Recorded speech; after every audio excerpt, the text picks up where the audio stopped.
Western Conference podcast, and the boys are back together. We got my brother Westafa, who's back in studio, and the long-awaited incoming guest of my brother Jay Boog. How we doing, brother? What's going on, Western Conference? Big body Westafa in the building. See, that's what I'm talking about. See, long time we've been waiting for this, right, Wes? Yeah, man. Shit. Long time we've been waiting for you to come back, too. I was about to say, we're about 9 episodes in, and you're back. Okay, you're back here. Good to be back. Good to be back, man. It's good to have you back. Boogie, it's good to have you in studio, man. Thanks for having me, man. They really don't see you in this light, but we said, we're your brother, so it was good for you to have us in here. Yeah, here we go. Wes, tell the people where you been at, man. What you been working on, man? Where you been?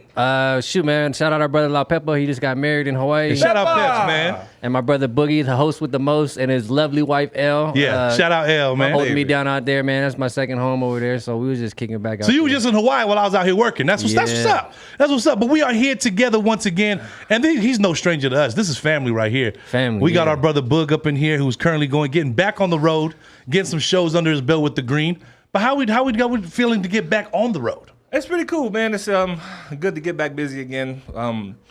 It's actually just getting back in the swing of things, man. It's been a long time, but this is what we do. This is what we've been doing. This is what we love to do, and we're continuing doing it with pride and full of joy. You know what I mean? That's what I'm talking about. This is always it's all about. You look so refreshed right now, too, brother. I'm trying to. You look so refreshed right now, but you know what? You know how we get down here, Wes. We try to take it back from the humble beginnings, right? Yeah, man. Let's go from day one, man. So how did you get going in this thing, man? The humble beginnings of Jay Boog. I mean, basically, no. Like, what made you want to become an artist? You know. You know what? I think probably junior high school. Yeah. It was my homeboy, Tanu. We was always in the Bone Thugs. We was always trying to dissect the lyrics, which we couldn't even get correctly the whole damn time. So we would mumble it, but we would try to write things down. And he was the first one to really show me how to rhyme on paper. Yeah. You know what I mean? And then I was just tripping out that he got to do that. And he pretty much put me on game on how to do it and just to rhyme words, and everything kind of, came into play when I started to play with it. And it just grew from that, from rapping with him, bouncing rhymes, and then getting to meet certain people along the way as well, like my boys from Long Beach, my homies from Long Beach, like Tausinga and them. Samuel Malachi was the first one to bring me to the studio ever. You know what I mean? Yeah, a real studio. I mean, it was a house studio, but to me, that shit was. Yeah. You know what I mean? It was like we was over there at Paramount. You know what I mean? Yeah. Like something, and it was. I didn't really know what to think of it then, but hearing it back on the CD, it was just mind blowing to me. And didn't know how far we were gonna be able to take it, but I kept with it. You know what I mean? And so you were rapping. I was about to say, don't bounce over the fact, because he did say Bone Thugs and Harmony. Yeah. So you did say when we was rapping back and forth. So I'm assuming this was a rap group that you were a part of. yes, this is Ghetto and Gutter. Ghetto and Gutter. Shout out to Ghetto and Gutter. Shout out Ghetto and Gutter. I got volume 1 and 2. It was hell of a classic. Hell of a classic right there. Shout out my brother Vocab. I know he's gonna be watching, tuning into this. Sanga Loco. LB. But was that the plan when you guys had this group? Were you guys emulating Bone Thugs, or was something No, that this is way past the Bone Thugs and Harmony part. This is like after graduation. You know what I mean? It was just something that we love to do. You know what I mean? Samu brought me into the crew, and it kind of just fell into something. Yeah. And Malachi was the one that was really trying to put the group together, and then it just became nights of writing over at the garage, and just us loving to do that. We didn't even know where it was gonna go, and Malachi was a front runner to kind of put all the plans together for all of us to even get in the studio. Yeah. Pick the people who's gonna be in the group. So we was rapping our ass off. You know what I mean? Like thinking this is Diddy right here. Come on, man. See, so Wes, I'm thinking we got Boog the rapper at this point. Yeah, well, you know what? Let's just say this. Samu, for those that don't know, is Tonga Tupac on Instagram. Shout out Tonga Tupac, man. Yeah, man. He's a whole legend in himself, Yeah. man. And he just celebrated a birthday yesterday, so Happy birthday to Tonga Tupac. Happy birthday, Samu. Hope Wait, what was the rap name, Boog? Was it still J Boog during the rap group? It was Raw. Yeah. AKA Rasta. Raw, AKA Rasta. See, we gotta know this. I'm about to say, who's Rasta, man? Who Rasta from Ghetto Gutter, man? I open up all kind of memories right now. But that's what we wanted to do because we want to take everybody back to those times where it was the humble beginnings. It was the garage. It was the rap group days. Because that had to also, I mean, as you can see, it turned into something. When was the next phase of saying, I'm going to go from this rap group and try to see what I could do on my own? Well, I think, you know, we connected with some dudes, with Tiso, Inga, and Kev, and they was from Jungle War. There was Long Beach, Orange County, but then we kind of connected the groups together. Yeah. And he was the one that kind of brought us out to go start doing shows. Got it. Which is at House of Blues. It was just like open mic night type stuff. Yeah, got it. Man, what was the one we did in City of Orange? It was a sushi spot. So you guys was doing shows as this rap group. I was working in the refinery, 12-hour shifts, going straight to writing. Yeah. After that, we doing. Whoa! Go back to the refinery. Don't skip over that. So we working in the refinery at this time down in Long Beach, right? All the refineries. Yeah. All the BPs, Arcos, whatever, Chevrons, and see, look at that. Boog was refining gas at this point in time. And how did you get into that? Through my brother Toph. Yeah, rest in peace, Big Toph, man. Rest in peace, Toph, man. He kind of got fed up of me just running around. He's like, get your ass over here. Yeah. Bring you into this stable ass job and you do your thing. It was kind of hard to get in the groove of things, but you know that's what it was. It was a building moment for me, of responsibility, and you know all that other shit that comes with manhood. Yeah. So you work in the refinery. You're in a rap group right now. When does it hit the time to say, okay, you guys are doing shows? But by the time you're just saying you're doing shows now. You're doing shows at the little sushi bars. Yeah, you know what I mean. And to us, we was having a good time, but we was really going for gusto. You know what I mean? Like wherever we can catch a mic at. You know when what was that? Either Kontiki's over here on the stage popping up somewhere. Shout out Kontiki, man. Yeah. Let us hop on the mic. One Foundation be over here. We be going down there to Long Beach, hop on the mic and just try to do what we can. Yeah. You know. But was there a plan at that point in time, or you just kind of let's just roll? No, we just rolling with the flow. Yeah. Wait, so you're talking about going to reggae shows and stuff? So you guys weren't taking the rapping element over there, or was it? It was kind of both. Yeah. You know what I mean? It was kind of both. So when was it that you started doing the YouTube videos and stuff like that? Was that around that time? I was pretty much around that time too, and that's you and Acoustics. Me, Acoustics, Ali'i, Binge. I mean, you know, we just all after work go kick back in the garage and jam sesh. Yeah. Kind of Kapila, my dog. Yeah. And when you guys did those jams, so that's what was coming up on YouTube. You guys were recording these things and putting them on YouTube. Yeah, we started recording it because, I mean, we started writing more songs, structured songs at that. It wasn't just, you know, shit out the ear. It's just we were actually putting some songs together and they were sounding kind of cool. So Acoustics had a camera, or League had a camera, and then we just went for it. The first video that went up was the Love Season. Oh, pixelated ass. I think you can still find it somewhere on YouTube. Yeah, but man, we got so much response from that, which is pretty cool. Yeah. You know? Is that's something that sparked up you guys saying, okay, we got a little traction on this Love Season on YouTube? I guess so. You know, kind of put a light in our heads that maybe we got a little something, you know. And how did Love Season come about? I mean, you wrote it or did you? I wrote it. It was me, Clarence. It was all of us. Me, Singer, Clarence, and Ali'i always chime in and throw words. You know what I mean? So all of us was just building together. You know? Shout out Singer, man, the Tonga Nate Dogg. Man. I'm gonna say, Desperado Singer is straight the Tonga Nate Dogg right there. Yeah. If you listen to some of the hooks that he did, he was right there with Nate. Yeah. He was right there head to head. Yeah. But now you're doing this. Now Love Season comes about. Now because you guys have to go through a process. It has to go through all the brothers too to say if this is actually something that could be worth putting out there with everybody. Because you'd always have that one like, nah, that was weak. So who was sitting there saying this was good, this wasn't good? Was it the family? Was it the brothers? Yeah, pretty much. It was everybody in the refinery. All the we recorded little mixtapes and gave them out, and everybody loved it. We heard it bumping in the parking lot. So we was like, oh, okay, here we go. You know what I mean? And it just built from there. Like we didn't know how to take it further than that. I mean, we were still doing it for fun. We didn't really know how to break it down to a business. Yeah. But then we got to meet. Along the way, you get to meet a lot of people. People that know about the business, yeah. And the plan was to go take it out to feeds. Yeah. You know what I mean? And at that time, his plate was full, so he wasn't trying to have anybody on there. Exactly. But shout out to my brother Pete too. He was the one late night taking the CD all the way to Hawaii for that. It was like a whole movie for him. And we were talking about Fiji, about that whole process, how that fell in his lap, how the love season came.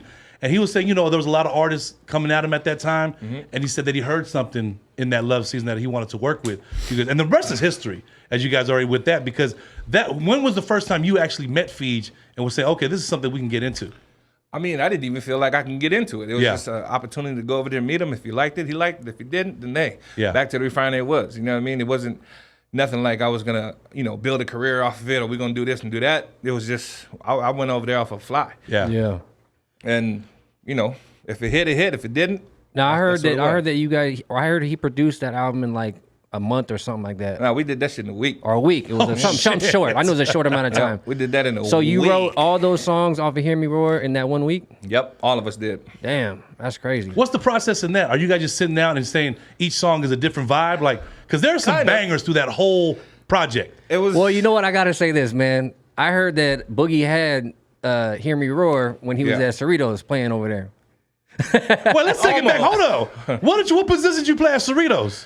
I was playing, what the hell was I? I was playing DT, defensive tackle. Come on, see, J Boog, the defensive tackle. No, sorry, DN, my bad. So you had been so long, you know what I mean? It's so long. But so you had that song already, or you had kind of an idea? Kind of. But see, like even in practice, I used to love to sing. You know what I mean? Me and Mr. Stan. Yeah. Well, because football, you always have the brothers that are singing. Yeah. If you're in the locker room, whether you're on the field, when you got a timeout or something, you guys are singing. So that was you, Boogie. You was the DN that was singing your ass off during the in-between. Yeah, the fuck their head up, you know what I mean? Yeah. What the hell are you doing? Yeah. And then you start singing as you walk off. So you're in Hawaii right now. You guys are writing all these songs for Hear Me Roar that's coming out like that. So with Fiji's, because I hear he sings background vocals on some of those things too, right? Pretty much all of it, right? Yep. He pretty much. And he produced it. Yeah, he produced it. He did his thing there. So even during that whole process, it was like, I didn't want to come... I wanted to come equipped every day. You know what I mean? I wanted to have something ready for him to build a production to, or whatever it was. I just had to make sure I had to be over there every day with my lyrics. So it was me and Thausinga just day and night trying to make sure we had something ready, because then it became like a little battle between us and Feeds, like who had our had our shit prepared. You know what I mean? So we thinking we got him one day. He just I'm looking at Sing like, yeah, fine. You know what I mean? He ain't got none. Fee's just over here, just silent. Yeah. Okay, I'm ready. What the hell you got over here? He go in the studio, one take, Jake, the whole goddamn song. I'm like, tomorrow we got you, brother. Yeah. Tomorrow we thought you had with you today, but maybe tomorrow we'll get them. But shout out Feej, because Feej was telling us about that whole project and how that came about. But like, who was picking the first single? Like, was somebody saying, okay, this is going to be the single we're going to lead out with? Who was making that decision? You guys were as a collective? Yeah. Well, see, it was kind of a debate, because I wanted Love Season to come out first, or to be the single. Yeah. But then Feej had another ear, and then he's like, I think Lifetime Lover should. But man, both are bangers right there. No, but see, that was the thing. I think Love Season did drop on Reggae Cafe. Shout out to Fat Joe. Yeah. 98.5. Well, yeah. Big Cold now, but Big Cold now. But man, he was the first one that ever gave us love on the air. Man, listening to that was a highlight of my life. You know what I mean? Well, just having that moment, hearing your song come out on the radio, and then of course, I mean, when it hits on the radio, those are like the number one songs. Those are like the most requested songs. So that was Love Season. But see, it got love, right? Yeah. But like Fee said, I think Lifetime Lover should be the one. Yeah. Lifetime Lover came out like a wave over Hawaii. Whop! Yeah. I was like, okay, he was right, bro. Should listen to you. Go ahead and do Love Season, but Lifetime Lover was the one. Yeah, it was. Yeah. It was the one that kind of, catapulted all this Hear Me Roar stuff. You know Man, I remember that time. You know, I shot to Hawaii at that time, and it was like all day, every day, this guy on the radio. And that's all you heard back to back. Well, it was, and then Ganja Farm was in heavy rotation too. It's crazy. Yeah. See, shout out to Marlon Asher too, man. Shout out Marlon Asher. It was like the SoCal takeover from a kid from Compton going over to Hawaii and saying, look, we're just going to hit him over the head, and having the credibility of someone like Feej co-signing it. Well, you know what, man? This is just my, personal evaluation, and it's like Boogie, when he came over there was nothing that sounded like that. Yeah. And just all his influence, like he was saying, coming from rapping to now singing, he had a different cadence, and it was like nobody heard that, Yeah. you know. And I'm sure Feach thought the same thing. But when did you meet all the boys like Langa and Kivini? And That was and George actually and them? during that same time we started recording the Hear Me Roar. Yeah. Man, the crazy thing too, like I said, when I was writing Long Beach with the boys, Ghetto and Gutter, we would always bang Langa's tune. What is that? Rest in peace to Langa Yeah, Savannah. Take Me Away. Rest in peace to my brother Yeah. Longs. We always used to bump Long stuff over there on the block. And then, you know, I finally got to meet the dude. Yeah. And it was just a trip, you know what I mean? Yeah. Come out the truck, blitzed already. Go inside the booth, sound like an angel. I'm like, Yeah. damn, how you do that, man? That was one thing Langa could do. Langa could be toe up and still come out just sounding on point. He the man. Yeah. It had the case of Bud Lights on. Well, we're talking about some of your influences. We're talking about in your early rap career. Who were some of your reggae influences? Who were some of your music influences that you kind of said, once I start doing the Love Season album, that you kind of want to just have to be influenced by? Man, there was a whole lot of artists Yeah. that we're always, you know, influenced from. Like even, you know, listening to all my older brothers' mixtapes that they had in the room. You know, Yeah. there was a whole lot of everything on there. A lot of Old Bob, a lot of Oswald, Barrington, just a whole plethora of But a of heavy artists and- reggae yes, influence. definitely. And Yeah. I didn't even know who most of the artists were. I didn't even know what they were saying most of the time. Yeah. You know, but I knew I loved the vibe, and I could listen to this all day. It was always definitely a vibe, especially being in California, being raised in California, and you listen to, because when I first came in, Bob, the Legend album was the first one that my brother was playing, and I'm like, oh, what's this? And you kind of like, oh, that's kind of a vibe, and it's different, you know, when you grow up in Cali, to have that whole vibe of, you know, Bob Marley come across and have, you know, Oswald and you have the Gregory Isaacs and all that. So that's why when we was talking with the Boog and we're saying that influence in you that came through was like, damn. So when you went to Hawaii, you're like, okay, now this could be something that I could actually make a career out of. Yeah. I mean, if that, the vision wasn't that far yet. You know what I mean? Yeah. We was just trying to get one thing done at a time. When was your first show in Hawaii after the Love Season came out? Live show. Was that the Waikiki Shell? Waikiki Shell, jamming Hawaiians, and then Wait, so there's nothing before the Waikiki Shell? They're just straight to the shell? straight to the show because it was the feed show, and it was an introduction for me to get on there. Wow. I didn't have no stage pressures. I was about to say, I mean, you normally have like a few that you do before. It threw me to shell. the wolves, bro. It was cool. I mean, you know, get baptized by fire. Yeah. But bro, threw up in my mouth on the side of the stage. Who's on that lineup, if you remember? Man, I just know Feeds closed off the night, and Yeah. it was a blur, bro. But I do remember that, and I think the day before is why the Kava thing is so serious for me, because I broke out when I was mixing with the homies over there on the west side. Yeah. I don't know who the hell followed the damn barrel, but bad for me. Yeah. So, you know, I was like, ooh, you know, I know there's a whole lot of, you know, build up for me to hop out, you know, tomorrow. I don't really know if I could do it. I could barely open my mouth. Can't really. He was looking for the excuse. He was looking for the excuse to I get guess, up out of there. but man, it hurt. Yeah. And I was trying to do my best over there. You know Yeah. what I mean? So I didn't want to come short. He was like, it's all right, Deuce. Yeah. Just remember, you know, a little story I gotta share. So there's one time I had gout in both of my feet and knees. Yeah. Just got up there on stage.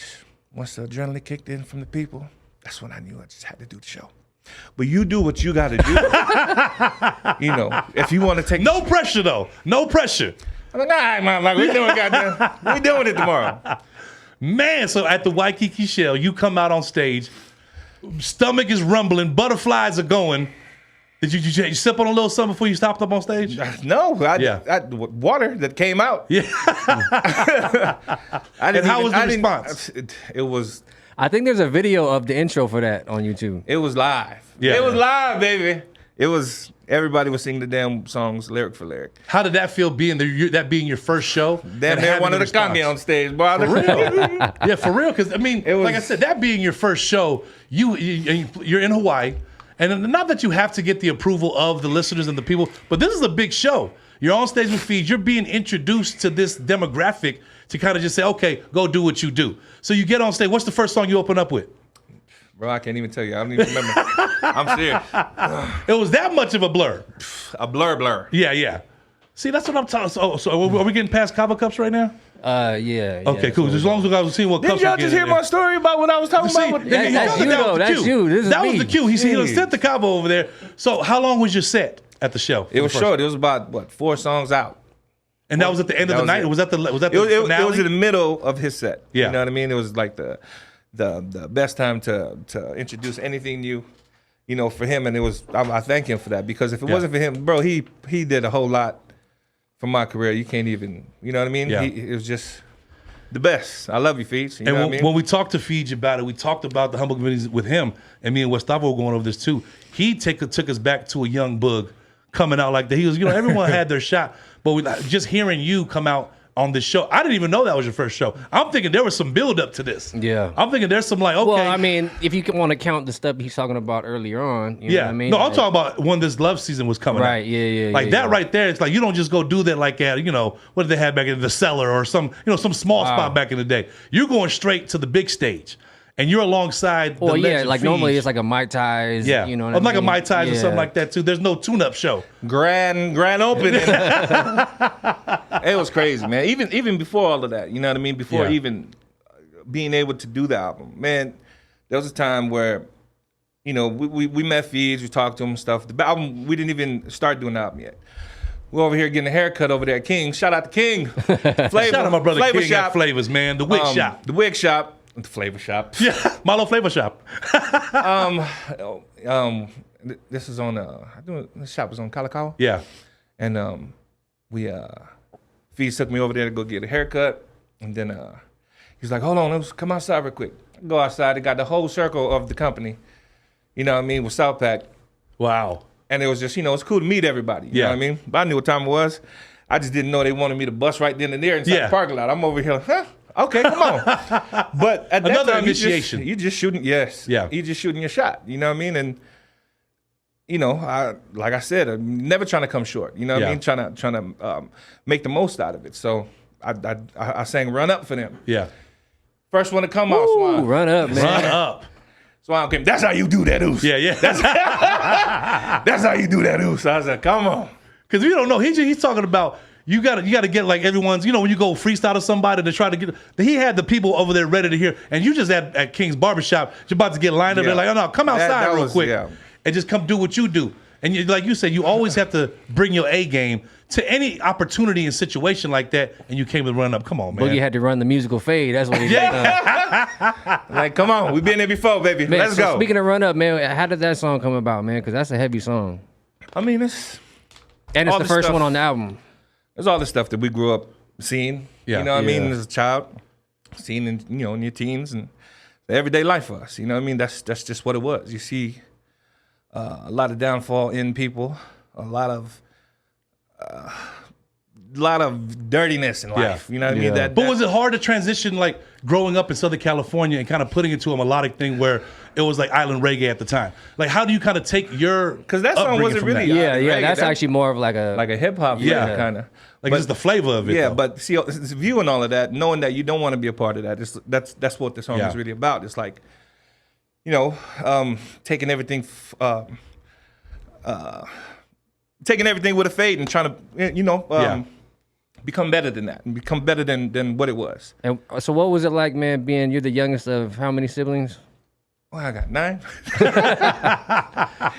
Well, all brothers except for and Eddie. one sister. Yeah, you got one sister. There's a lot of us, man. So I'm sure that probably played a role in, keeping you in line. Grounded, yeah, definitely. Because you're the baby of the family. Yeah. And you're the one that has to show out, for all the older siblings. Yep. And it's kind of like, they're kind of saying, okay, Boog, show them what you can do. It's all, don't do as I do, do as I say, don't do as I do. Yeah. You know what I mean? And that's pretty much what it was, They The Compton House, man. I got a little bit of the Compton House in my house now, man. Yep. Sugar cane, baby. What was your favorite track on Hear Me Roar that was fun to work on as well? Man, every song kind of holds something dear to my heart. You know what I mean? I can't really choose a favorite. But if I were to choose one, see, I can't even remember the damn names of the song that's on there. My favorite was A-OK, if you want to go over that one. So I was A-OK. It's just if you guys want to know, A-OK was my favorite on that one. A-OK, How did that whole thing come about? That was actually through Zen. Yeah. But Zen, Dave Selu, when I first got to meet them over there in Carson, And we actually did a original track before we took it to Feeds. You know what I mean? And shout out to Zen. He was the one that wrote that hook, the AOK song. Yeah. Beautiful song, by the way, man. That song be still banging to You know, this day. that's the one where, you know, you first love, you get... It had reminiscence shake it of off. 40 in the beginning. Like when you heard that whole little breakdown in the beginning. That was Feeds' idea right there. Yeah, oh, so I kind of figured. See, what was your favorite song on the album, Wes?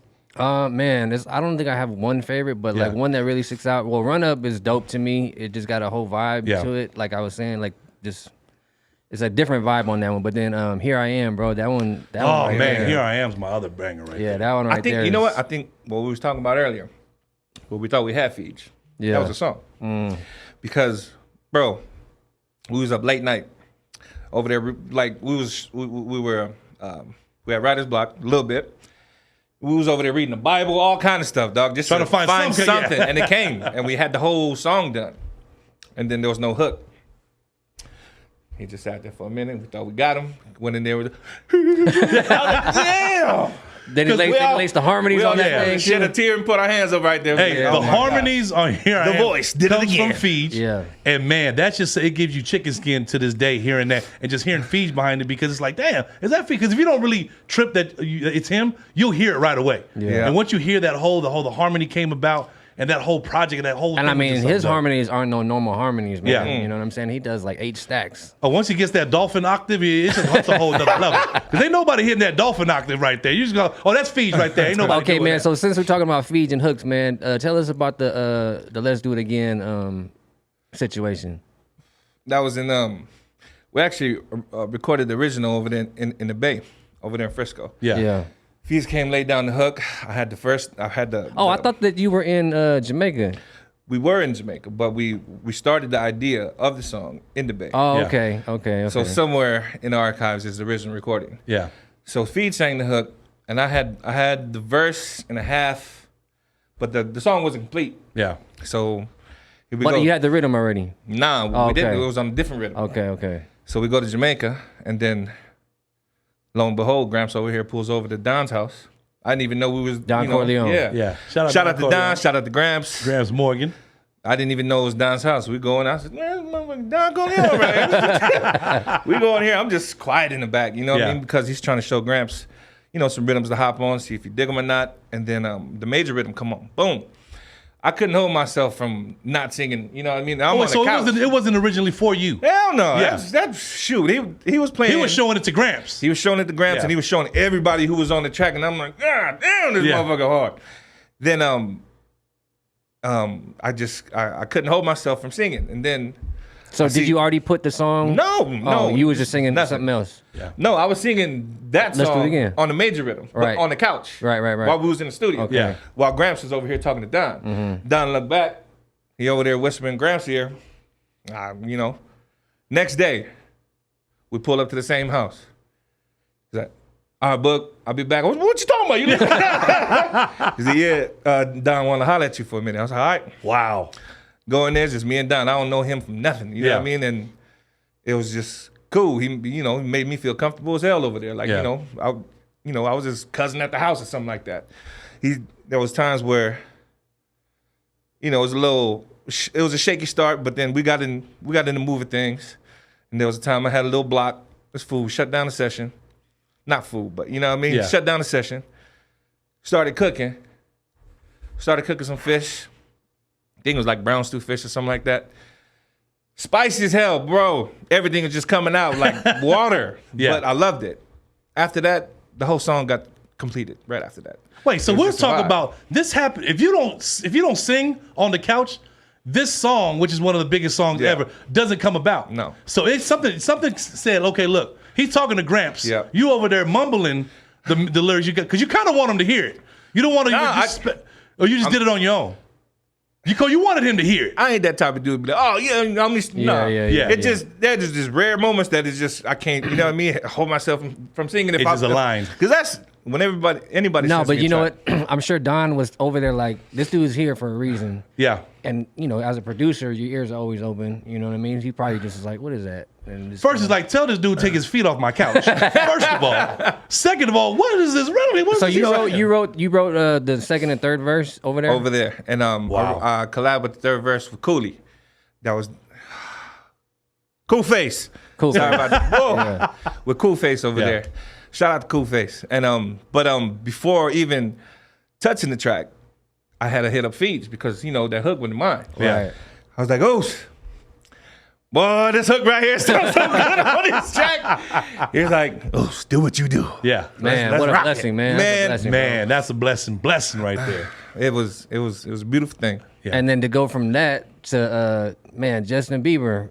I'm sure everybody know if you guys don't know. Because if you don't know, Let's Do It Again kind of took its toll over the whole music scene. Yeah, but I remember when Justin Bieber went on in that interview and said that was his favorite song, bro. Like, that was crazy. That was dope. Come on. I mean, how does it feel to have a pop singer like Justin Bieber?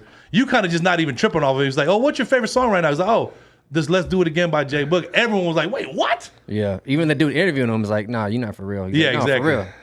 But then fast forward to Pia Mia and Tyga and Chris Brown doing their thing with it. Bro, that was awesome. Yeah. Shout out to Bias One, man, because rest in peace to rest Bias, in peace man. to Bias. He was pretty much the front runner to take us to Power 106 all throughout, to get our stuff played down. And shout out to KML too, Chewy Gomez. Shout out to the whole crew down there, man. No, the hell with them. I'm the one that gave it to them. Chewy, Big Von, fuck y'all. I gave y'all that song. I was like, look, we don't play a lot of poly artists. Chewy Gomez, shout out to my brother Chewy Gomez, Big Von. They was like, hey, we need more of the poly music. I gave him Let's Do It Again. Chewy played it in the morning, one of the biggest morning shows. Big Von plays it in the evening, and it took off like wildfire. Everyone in the Bay Area was like, dude, that's the one. And they were tripping that Boog was on KML. Because KML is predominantly R&B and hip-hop. No, for him to be on Power 106 at the time. No, but see, we had that. It was more like we had to fight to get on Power 106. Yeah. You know what I mean? With KML, that's why, I love Chewy and them so much because they just ran that motherfucker in rotation. Yeah. It wasn't like, maybe, or, it wasn't none of that. It was just...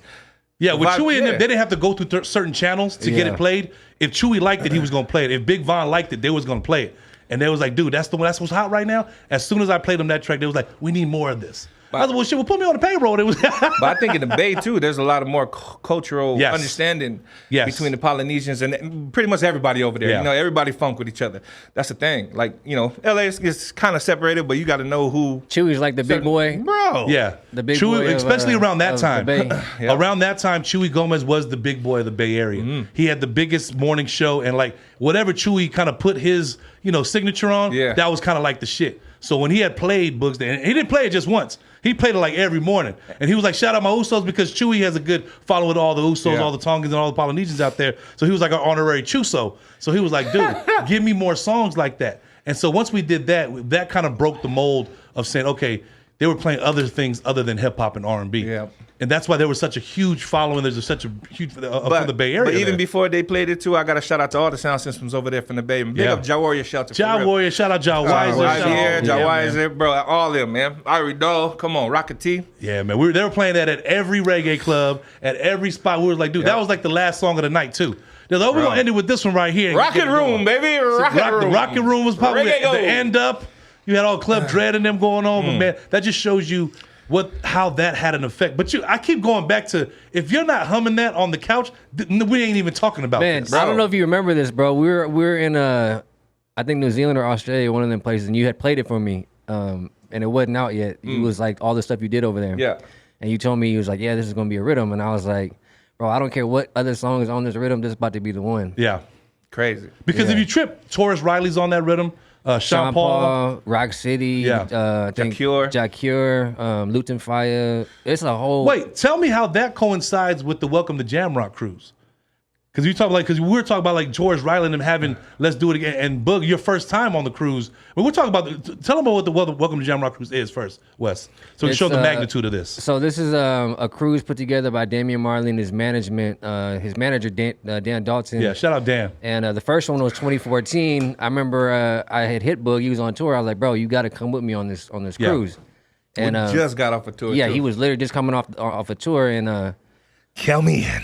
Yeah. So we get on there, and it's basically all of his peers in the music industry. But heavy hitters. I'm talking about heavy hitters in the game. The first one was like, to me, one of the best ones. Yep. And, so Shaggy was on there, Taurus Riley, Morgan Heritage. They all asked him to jump on. Yeah. But he ended up going with Taurus. Yeah. Because he asked me first. You know what I mean? it was just a respect thing, you know what I mean? But believe me, I wanted to hop on with all of them, but it's like, you know, be... Yeah, right. You know? Exactly. Yeah. But it worked out. It worked out good because Taurus has a song on that rhythm also. Yeah. Wildfire. And so to this day, every time Boog's been on the cruise, except for his own performance, Taurus brings him up and he does it, you know? Yeah. And Taurus' energy is just so... I love Taurus. Taurus is just, his energy so like the one. But how did it feel to get up there on this Welcome to Jamrock cruise and just do your thing, brother? It was crazy. It was a highlight of our time over there, man. Whew, and I'm telling you, we had some highlights on that shit, bro. But that was one for the books, man. Shout out to the Black Soul Band. Shout out to Shane Brown and all of them, man. Thanks for having us over there, dog. Taurus, love you, bro. Yeah, man. Sing it. See, that's what I'm talking about. So now we're talking about Let's Do It Again. We're talking about, we have all these hits going. So when was the first time you said, okay, I can make this my career? Well, I don't got to worry about working at a refinery, when was the aha moment for you to say, okay, I can do this for a living? I think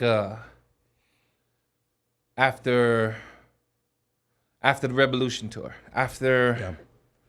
well, because touring for us, we weren't really touring. We were doing our niche markets where we were hitting that. Yeah. And they were good. There were shows, 3 out of the week, and then, chill. But it wasn't really touring. And the first time I seen touring really happen was through the Green Band. And this is on MySpace where they I think it was them and Mystic Roots. It was Mystic. Yeah. Yeah. And there was Coot and them. Coot Dog and Cat. Yeah. But their tour dates were just bananas. And I was like, man, why aren't we doing this? Yeah. Why? How do we do this?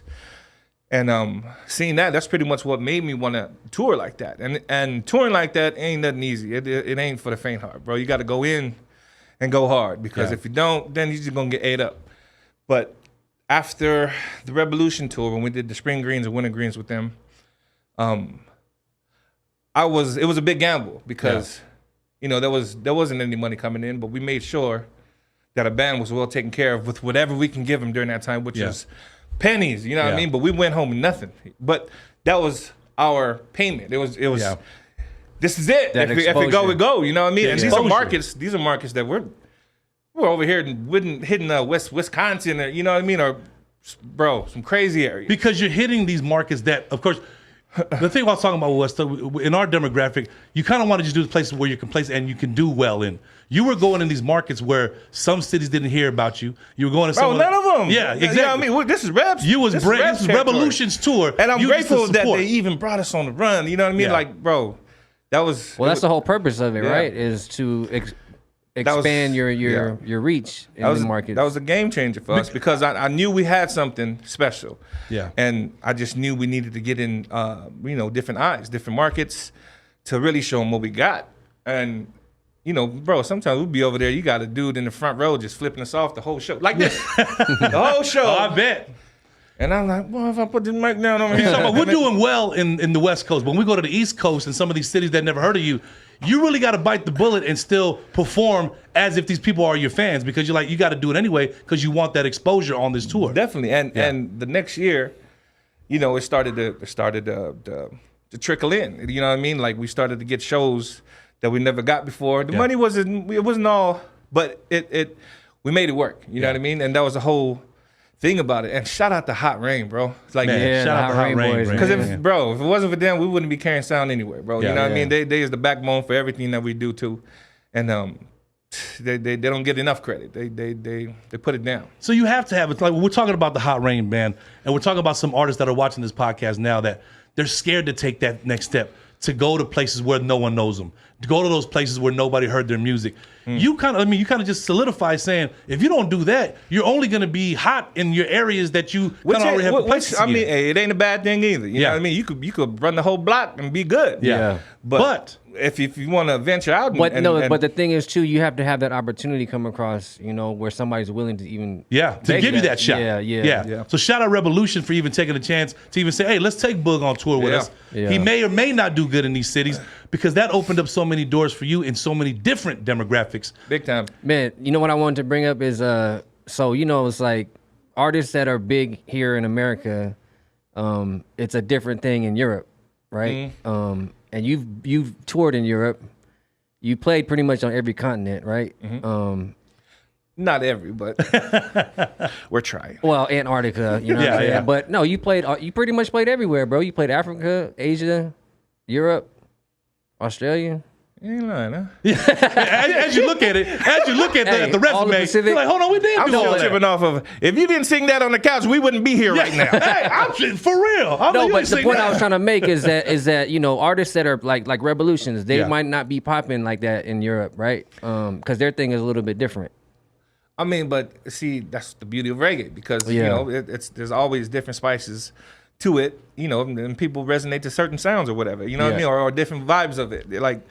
But, I mean, no, I wasn't trying to throw no shade. I was just basically saying, like, you know, it's a blessing that you was able to. Oh yeah, man. You know what I mean? To like do your thing over there, you know, and get that exposure in Europe, and then. Yep, and you know, bro, that was rough. Yeah, rough. Tell us about that.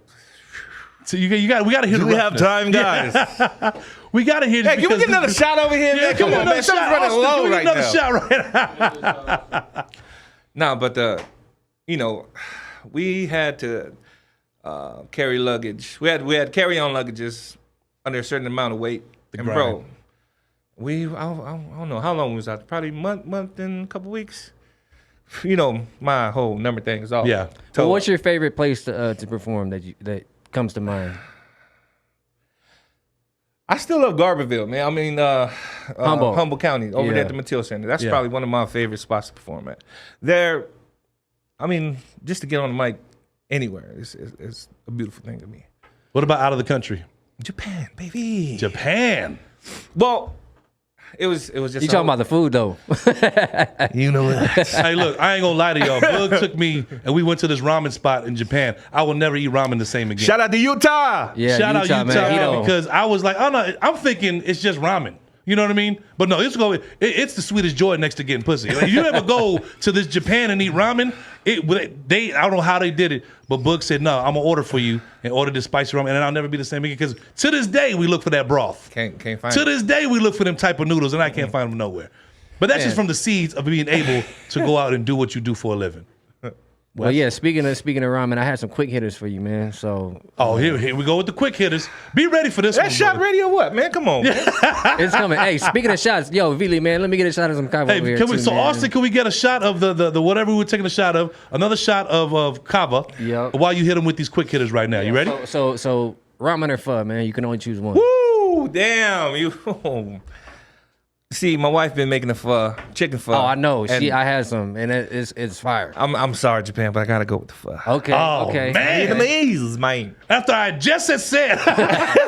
Well, you ain't had the chicken pho that my wife got, bro. Man. You right. It's on point. Okay, I got some more for you, man. Compton Boog. This is for Compton Boog right here. You can only have one now for the rest of your life. You have to pick one. You got to pick one, right? Tams or the street taco? Tams, baby. You didn't even say the second choice. Tams, baby. I did. Bro, I've been having.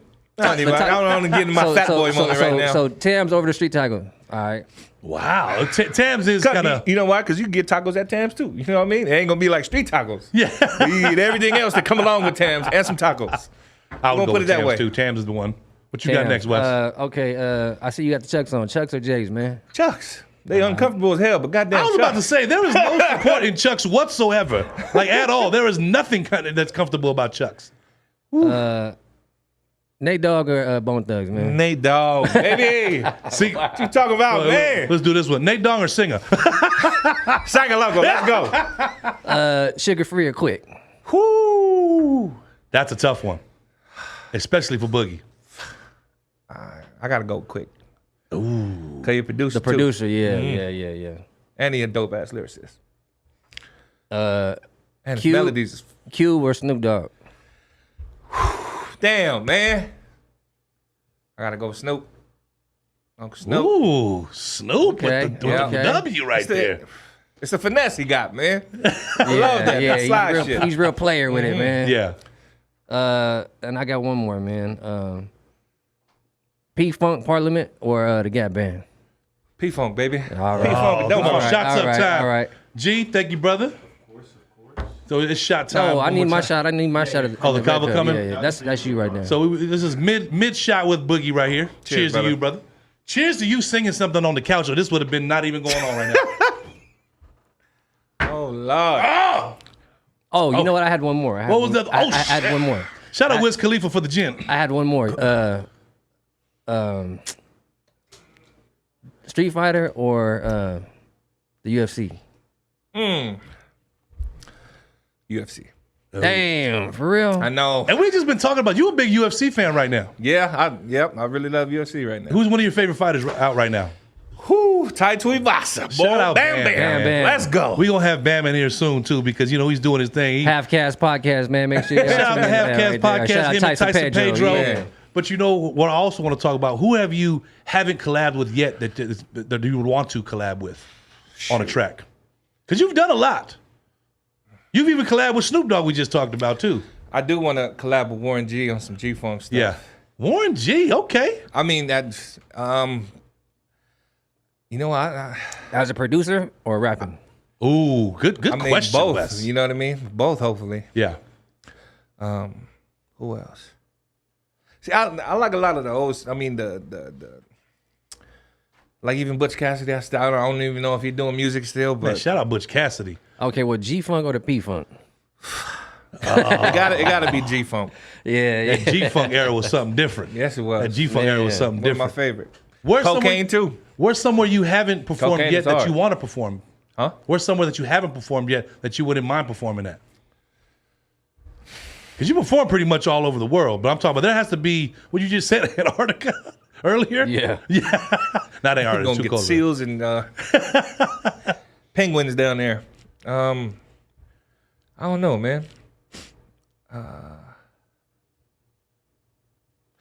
don't know. Yeah. Probably Russia. Or Or China. That's where I want to go. China. Man, Or the didn't you Philippines. go? We never did the Didn't you have a Philippines. layover somewhere? Taipei. Well, hold up. You never did the yeah. Philippines? No, we never did the Philippines yet. Roz, we got to make this happen. Shout out You know Roz. why? You know why he didn't go to the Philippines? 'Cause Why? when he was in Guam, they seen what happened in Guam. They was like, "Oh yeah, we don't want this dude coming out." Wow! Hold on, man. Hold on, Wes. You Hold got to on. tell the people. Now you got to tell the people. Now they want to know what happened in Guam. I wasn't I there, don't man. even know, man. All I know is my cousin hit me. Was like, "Yo, we just need Boog on the news." I was like, "Oh shit, I don't know what happened." But wait, you ain't performed in the Philippines yet? We never did the Philippines. Okay, we definitely, because I was talking to Roz, she does the Filipino channel, and she was saying that we definitely got to get Boog out there to the I didn't know that you haven't been out to the Philippines. No. So we definitely got to make that happen for that one. And You ready you to got- go out there too, Wes? Oh yeah, let's go, Okay. man. Come on. Let's talk about how this Western Conference and Boog thing came about. Because I always want to tell them how we became the element to what part of their shows. Like, what made you think, because Wes, you were already on tour with Boog on a few shows. And the whole Western Conference element came about. We were telling Boog all the time, hey, you got to have us on to open up the show. Well, I mean, because we did, whenever Yeah. we would do our thing together, and then once we made it official, it was like, why not? Let's do it. That's automatic. Boog, is there an important void for that at show that you have? Like we just say, we do our thing before bringing you out.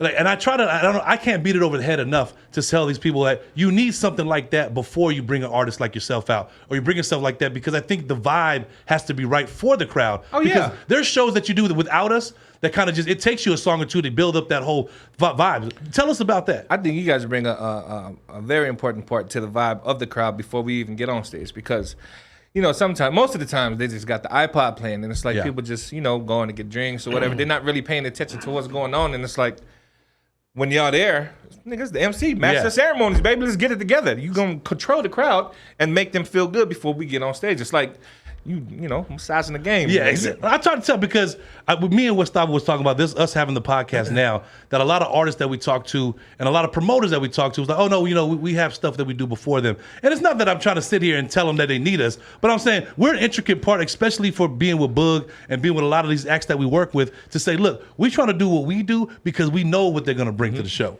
If that energy ain't on 1,000 by the time Boog comes out there, as an artist, you kind of like, But when you got that whole vibe with it too, it's like a whole nother level. I mean, I would just say shout out all the promoters that have, messed with us and know the value of it. And hopefully the other ones, they'll come along sooner or later. But the other ones better hurry up and come along and do that, because don't worry, we mixing the pot right now, baby. It's gonna go down. Big gumbo soup, baby. so, man, 2-time Grammy nominated, man. Yes.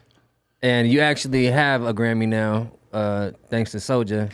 Big up Soulja. They got the Soulja, man. That was their second nomination too. Wait, hold on. We got one with Morgan. I think we got one with Soulja Oh, you was the on first time. Oh, that's right. I forgot. See? bro. Then we got one with Amin of the Noise.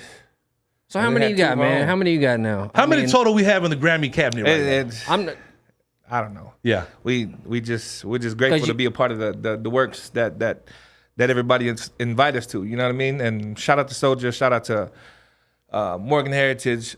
Shout out to everybody who's ever had us on the track. You know what I mean? Yeah. Thank you for that. Thank you for the opportunity. But as an artist being nominated, how was that whole process to you? How did you even process that you saying you was nominated for a Grammy?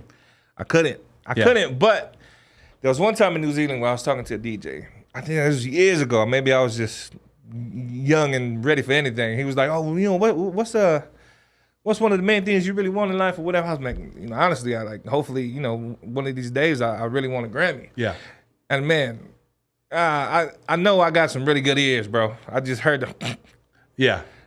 and it just kind of blew my mind. Like, okay, so you saying, you know, in my head, you don't really think I can get it? Yeah, there ain't no chance.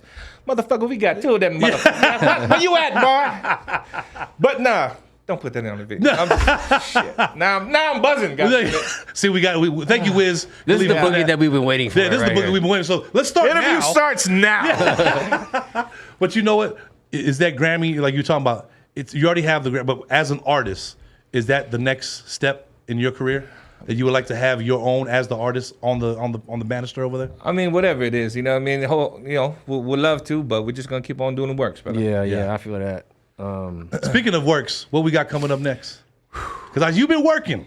And look, you hate when I take your song because I'll be at your house and he'll go to the bathroom and I'll go through his phone. Downloader over here. And I ain't gonna lie, I take some songs out of his phone, but I'm talking about these songs are some bangers. And I always tell him before on my Twitch, I said, "Boog, I'm gonna play this one." He's like, "Nah, don't do that." Wait, can we talk about the collab project? I don't think it's still premature right now. Okay. But everything is getting finalized. Man. Stay tuned. Definitely stay tuned. There's something crazy coming. It's something from hopefully bands that you know you love. You know what I mean? And it's coming from both sides. And it's stuff that was done during the pandemic. And that's all I want to say about it right now. Without saying too much, during the pandemic, what were you doing in the pandemic? Were you making the music? That and buying too much from Costco. Because that had to be hard on you as a touring artist to be like, man, we have to put everything to a halt. Shows definitely. were being canceled. You know, gigs were being canceled daily, and you just kind of like, okay, now what do we do? What did you do in that time? You build with your family, what you got in front of your face. You know what I mean? The times that you didn't have the whole, because bro, we were touring tough, hard, and to really put that to a halt. But you know, we didn't want it to, but it was cool because we got the shine our light to where it needed to be in the first place. You know what I mean? And so it's kind of a blessing. It was a blessing in disguise. Kind of. Yeah, where you kind of just caught up with the family time. Yes, it was. Yeah, it definitely was. You caught up with the family time. Now that you guys are on doing shows again, you're doing a show with the Green right now. You're about to do it at downtown Las Vegas. How does it feel to be back out there? Shout out Fia, man. We're going to have Fia in here as well. But how does it feel to be back up on stage and doing what you do? It feel good, man. Yeah. It feel good. We can't wait for it. We never thought we'd even get this far again because of how things was going. But we're grateful for the opportunity, man. Top 5 albums that are in your collection right now. Bro. That you can sit there and there's no question what these top 5 albums are from J Boog. Bro, I don't even have albums anymore. It's all singles and you know what I mean? Shoot. I think I gotta I gotta pull out my phone. Can I pull out my phone? Yeah, go pull out your phone. Wes, while he's doing that, what do you think's in that top 5? Just off your top of your dome. Knowing what his likenesses are. Wow. Bob? 1. Oh, here we go. There he has it. Busta Rhymes Extinction Level Event, 1998. Wow, that just came out of nowhere. That did, huh? Busta Rhymes. Shout out Busta Bus. I'm over here thinking Bob. I'm like, Busta Bus too. He's good too. I mean, it's everybody. You know what I mean? But these are the 5 that are in right now. I mean, it's just they've always been. 2. Rhythmalism, DJ Quick. Oh yeah. 3. Hold on. DJ Quick come on, man. You gotta put the Chronic in there, or the Doggy Style album. The Doggy Style. Yeah. This is his list, Wes. This is my brother, man. You know what I'm saying? I already know. We got Doggy Style in there. And number 5? Man, what was Busy's album? Don't even say a whole Busy Bone album. No, Busy Signal. Busy Signal. Oh, Busy Signal. Busy. I was gonna say there was no good Busy Bone album. What was that Unknown Number? Who's calling me from? Oh yeah, man, that was the. Was it Loaded or? I think that was one of the albums that we rang back and forth once we first got it to. Of course, another one is East 99, Bone Thugs and Harmony. Yeah. Classic. Classic right there. East 99 is definitely a classic. Doggy Style. What was Chronic. that, 4? Huh. Oh, and Born and Raised, Baby Feeds. Oh, woo. Legendary album right there. Feeds. Okay, what about now? Top 5 movies, man, because you're a movie guy. I know that. You are a movie. Now, let me just tell you, his like recommendations, he'll sit there and be like, man, did you watch this? I had to watch Snowfall all season because we had to watch Snowfall. yeah. No, but I'm saying I had to go back home and watch it after that. We watched about 10 episodes of Snowfall, and I didn't even know what the hell was going on. Top 5 movies. Damn, I can't even think of the top of my head. Top 3 then, just to give us 3. Top 3? That you could watch over and over. Endgame. Endgame. Wow. I like the program. Old one. That was a little hype up for. Yeah, the program. What was it? The first Jurassic Park too. That was hard. What about you, Wes? Top 3. Man, Friday got to be on there. See, I don't really watch movies like that, man. Like, Well, I do. Number 1, 5 Heartbeats. Okay. Number 2, Boys in the Hood, and 3, Menace to Society. yeah. Menace to Society. Because I'm over saying, Friday?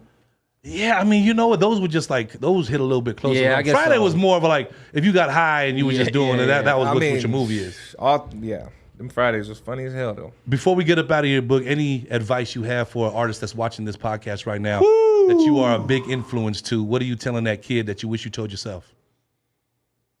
Don't trust everybody. Yeah.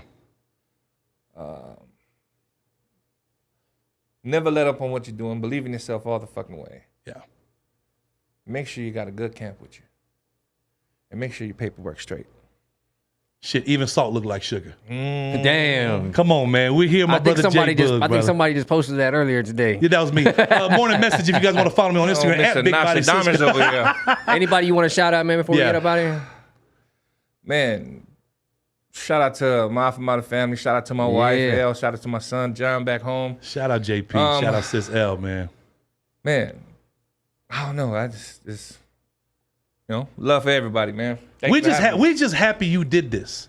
Because me and Wes, we know you. You were skeptical. I don't like interviews at all. And trust me, you guys watching this is a treat to have Boogie on this platform right now because you probably won't see him on another one unless we do a part 2 to this. Hopefully you can make something out of this. Yeah.